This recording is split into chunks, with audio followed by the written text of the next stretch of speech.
The Philippines has long been regarded as one of the weakest military powers in Southeast Asia, not because of its soldiers' resolve, but because of chronic underinvestment in equipment. For decades, the armed forces of the Philippines lacked both modern armored forces and any meaningful air defense network, leaving the country exposed in times of crisis. This vulnerability became ever more concerning as tensions with China in the South China Sea continued to rise. Yet in recent years, Manila has embarked on a modernization path that is starting to deliver tangible results. Two acquisitions in particular stand out: the Israeli Sabrah light tank and the SPYDER air defense system. Together, they symbolize not just incremental upgrades, but a real shift toward combined arms capability for the AFP. The Sabrah light tank was the first clear signal that the Philippines wanted more than second-hand hand-me-downs. Developed by Elbit Systems on either the ASCOD or Pandur II platform, the Sabrah provides the AFP with a highly mobile armored vehicle equipped with a 105mm gun, advanced fire control, and modern sensors. For a country that historically fielded little more than vintage armored cars and outdated M113s, the Sabrah represented a leap into modern mechanized warfare. It gave the Philippine Army, for the first time, a credible armored punch capable of supporting infantry and providing deterrence against both insurgents and conventional threats. Yet Sabrah alone could not solve the AFP's most glaring weakness: its vulnerability to threats from the sky. Enter the SPYDER air defense system, another acquisition from Israel. Built by Rafael and Israel Aerospace Industries, SPYDER is a quick-reaction surface-to-air missile system capable of firing Python 5 and Derby missiles.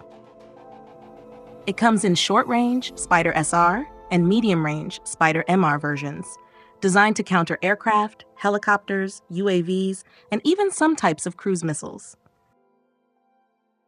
For a nation that previously had almost no ability to deny hostile aircraft access to its skies, the arrival of SPYDER was nothing short of revolutionary. Suddenly, Philippine bases, command centers, and critical infrastructure would have a protective shield where before there was nothing but open air. The link between Sabrah and SPYDER is not accidental. Both come from Israel's defense industry, particularly Elbit Systems and its partners. This suggests that Manila is deliberately turning to Israel as a reliable supplier that is less politically constrained than the United States. The combination also reflects a broader logic. Sabrah strengthens ground combat capability, while SPYDER defends the skies. In essence, they are complementary investments that begin to form the backbone of a combined arms approach. If Sabrah is the AFP's new armored fist, SPYDER is its shield, and together they mark the first steps toward a balanced and modern force. Strategically, this pairing matters greatly in the context of the South China Sea. China's growing air power, including advanced fighters, UAVs, and long-range bombers, poses a constant threat to Philippine sovereignty. Without air defense, the AFP could never hope to secure its bases or defend its islands in a crisis.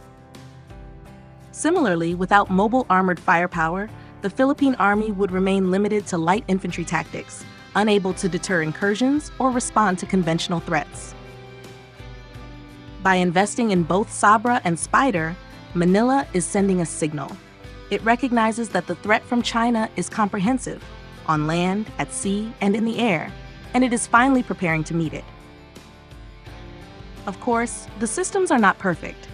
Sabrah, as a light tank, cannot match the firepower or armor of main battle tanks fielded by China. SPYDER, while capable, is still a short to medium range solution and cannot intercept ballistic missiles. Yet perfection is not the point. The real significance is that for the first time in decades, the AFP is building a layered defense structure rather than relying purely on American security guarantees. Each system fills a gap that was once glaringly open and each makes the AFP a more credible force. Beyond the immediate tactical benefits, these acquisitions also reshape the Philippines' position diplomatically. By working with Israel, Manila diversifies its suppliers and avoids overdependence on the United States. At the same time, the new systems are compatible with broader Western technology, meaning integration with American or Japanese radar networks remains possible in the future. This flexibility is vital in a region where security politics are shifting rapidly and where balancing autonomy with alliances has become the central challenge. Looking forward, the combination of Sabrah and SPYDER could serve as a stepping stone toward a more comprehensive modernization program. The AFP may expand its SPYDER batteries to cover more critical bases and possibly acquire medium or long-range air defense such as NASAMS or Patriot in the future. On the ground, Sabrah units could be integrated with self-propelled artillery like the Israeli Atmos, creating a more formidable ground force package. Step by step, the Philippines could evolve from a lightly armed constabulary force into a military capable of defending its sovereignty in a contested environment. For ordinary Filipinos and regional observers alike, the symbolism of these purchases should not be underestimated. The Philippines is no longer leaving its skies undefended or its ground forces under-equipped. Sabrah and SPYDER represent a break from the past, a sign that Manila is serious about its national defense. They do not make the AFP invincible, but they make it credible, and credibility is the foundation of deterrence. This is why the story of Sabrah and SPYDER resonates far beyond the technical specifications of tanks and missiles.